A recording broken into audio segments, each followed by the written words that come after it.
Estamos de regreso. Esta semana la Comisión Permanente de la Cámara de Diputados, a través de la Comisión de Puntos Constitucionales, aprobó en lo general el dictamen de la reforma al Poder Judicial de la Federación. Con una votación de 22 votos a favor y 17 en contra, se aprueba el proyecto de decreto que considera, entre otras cosas, la elección de juzgadores federales a través del voto popular, la reducción de 11 a 9 ministros, entre otros temas. Luego que se dio a conocer esta noticia, se intensificaron las protestas por parte de trabajadores del Poder Judicial de la Federación, aquí en Ciudad de México y en otros estados. Este es un tema muy importante al cual le hemos dado seguimiento desde hace varios meses, sobre todo en estos momentos en los que ya se sometió a proceso legislativo la discusión y aprobación de esta reforma. Para platicar de este tema, tenemos en la línea telefónica a la jueza en retiro, Diana Arredondo Rodríguez. Buenos días, Diana, gracias por acompañarnos. Buenos días, Francisco, un placer estar en el. Gracias, Diana. Pues vamos a platicar nuevamente de este tema. Diana, sigue siendo algo muy importante que nos interesa a todos y obviamente debemos estar informados, y quiero preguntarte cómo defender la carrera judicial de los miles de juzgadores que eventualmente pueden perder su cargo a causa de esta propuesta del Ejecutivo Federal aprobada ya en la Cámara de Diputados. Ok, Francisco. Primero que nada, creo conveniente precisar que la propuesta de reforma constitucional al Poder Judicial ha sido aprobada este 26 de agosto en la Comisión de Puntos Constitucionales de la Cámara de Diputadas y de Diputados, con 22 votos a favor de Morena, Partido Verde y PT, y 17 votos en contra del PRI, PAN, PRD y MC. Y la discusión en pleno tendrá verificativo del próximo lunes 2 de septiembre hasta el miércoles 4, según anunció la Junta de Coordinación Política, presidida por Ricardo Monreal, coordinador de los diputados de Morena. Después deberá ser enviada al Senado y se pretende que sea aprobada antes de que concluya el sexenio del presidente López Obrador el 30 de septiembre, porque es un regalo y un tributo que sus favorecidos quieren hacerle al señor presidente. Sí, en segundo término, es conveniente precisar que las grandes afectaciones a los juzgadores y trabajadores del Poder Judicial son, en síntesis, la eliminación de la carrera judicial que garantiza la profesionalización vía escalafón y concurso de oposición, que termina con el derecho a la permanencia en el cargo de jueces y magistrados y su garantía de inamovilidad posterior a su ratificación.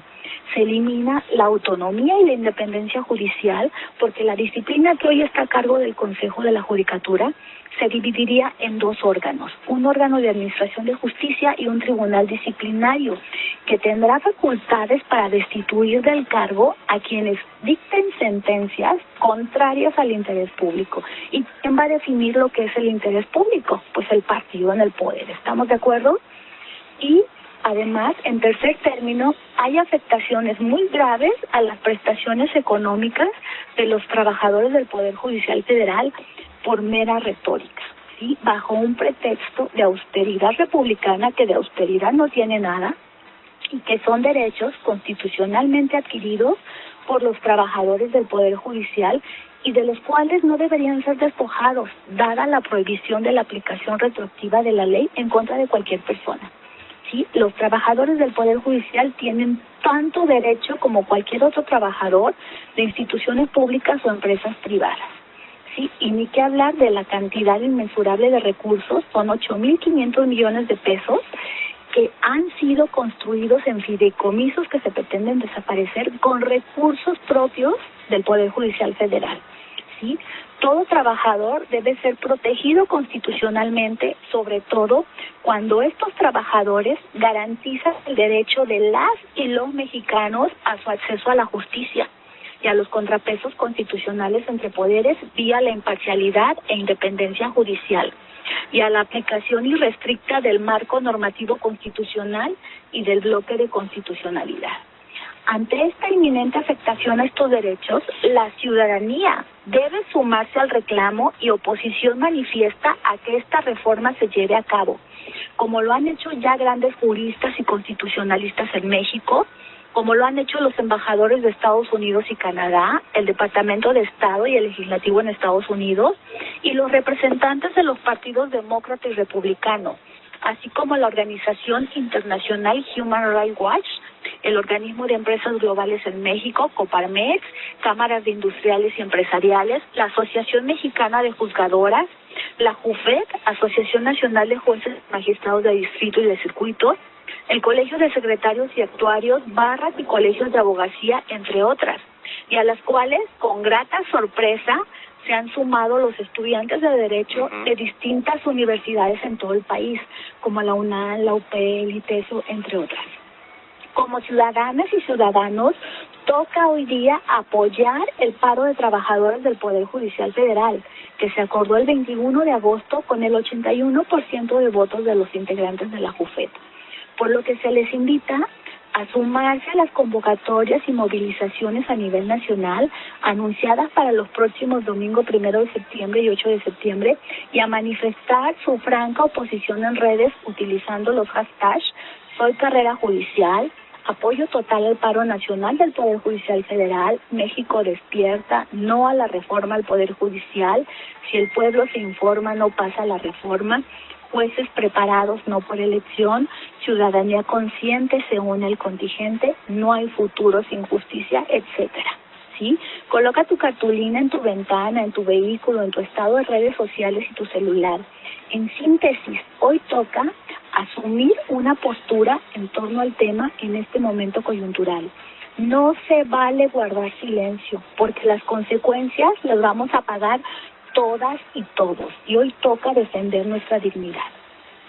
Efectivamente, Diana, tienes toda la razón. Todos los ciudadanos debemos estar informados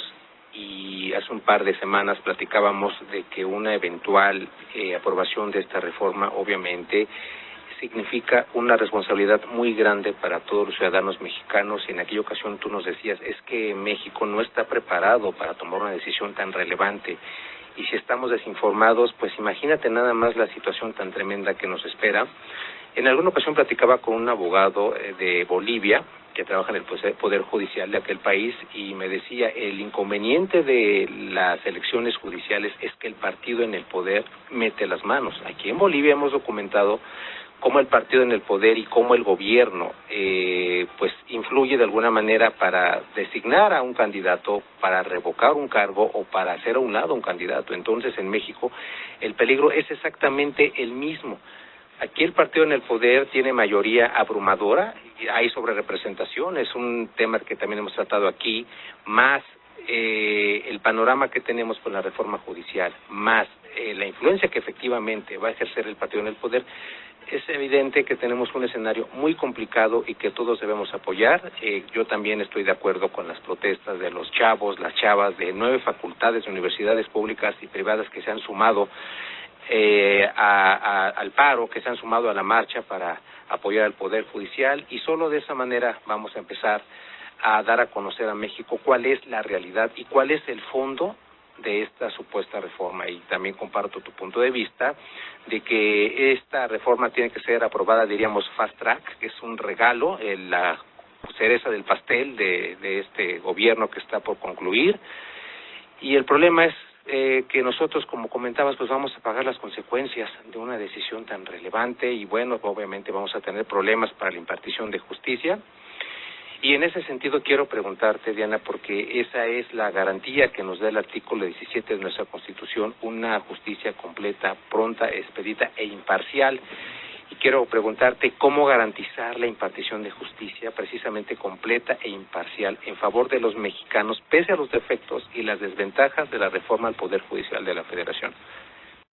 Ok, Francisco, de entrada es muy complicado. Yo avisoro que será sumamente difícil garantizar el acceso a la justicia para las y los mexicanos en caso de aprobarse el dictamen de reforma al Poder Judicial como está planteada.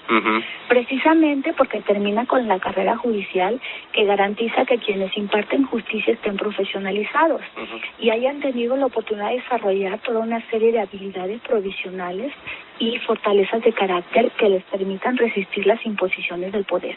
y que sean conocedoras del robusto cuerpo normativo nacional e internacional, que sean personas justas, con amplio sentido de la ética y de la equidad, que estén comprometidos con la verdad, para que puedan proteger de la mejor forma los derechos humanos contenidos en la Constitución y en los tratados internacionales. ¿Sí? De entrada, la reforma aplica al Poder Judicial Federal, que te protege de los abusos de poder y del incumplimiento de las autoridades, como en el caso de desabasto de medicinas, desapariciones forzadas,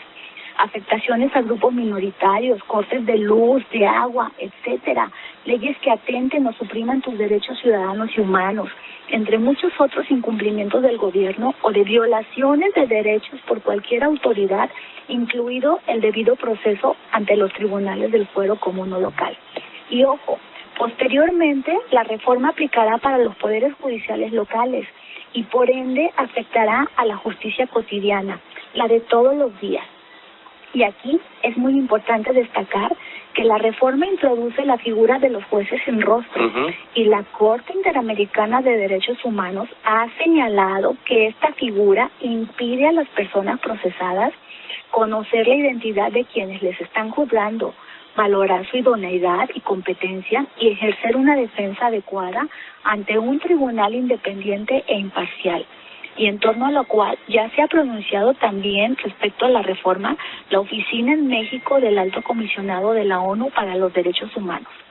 Si de verdad se quiere garantizar el acceso a la justicia de las y los mexicanos, hay que informar a la población en forma fidedigna los términos en que viene planteada la reforma, ya que en el dictamen aprobado se vislumbra un grave motivo de alarma, porque en primer lugar, para la elección de jueces vía popular, se renuncia por parte del Congreso a las facultades legislativas y se transfieren al Instituto Nacional Electoral con la finalidad de que resuelva cuestiones relacionadas con la elección extraordinaria de jueces y magistrados a fin de que se lleven a cabo en 2025 y 2027 la elección popular de jueces y magistrados, al margen de las reglas existentes y que se han construido históricamente, y con ello se trastoca la excelencia y profesionalismo, pilares fundamentales de la impartición de justicia. Si de verdad se quiere mejorar la impartición de justicia, se debería reformar el talón de Aquiles del sistema de justicia, la Procuración de Justicia, que depende del Poder Ejecutivo, no del Poder Judicial, siendo estos los cuerpos policíacos, las fiscalías y el sistema penitenciario. Y en tanto este último no está cumpliendo con reinsertar socialmente a quienes han sido declarados responsables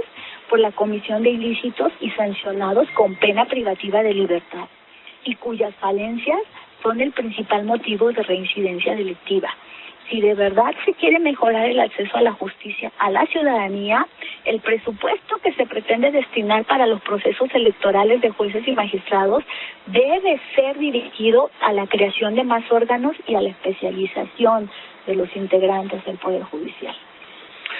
Efectivamente, Diana, coincido nuevamente contigo y también tratamos este tema en la entrevista anterior. La impartición de justicia y la procuración de justicia son dos funciones fundamentales que son garantes de la democracia y la estabilidad de México. Y esta reforma no toca este aspecto importantísimo de la procuración de justicia. Todas las fiscalías, todo el trabajo que hacen fiscalías, errores y omisiones, que obviamente si el trabajo está mal hecho, los jueces lo único que hacen pues es darle cumplimiento a la ley. Y si una carpeta está mal integrada, pues no va a pasar. Y luego se nos da a conocer mediáticamente de manera muy superficial que los jueces son corruptos porque liberaron a tal o cual persona sin saber cuál es el fondo del asunto y más importante, sin saber que hay defectos y omisiones que no se pueden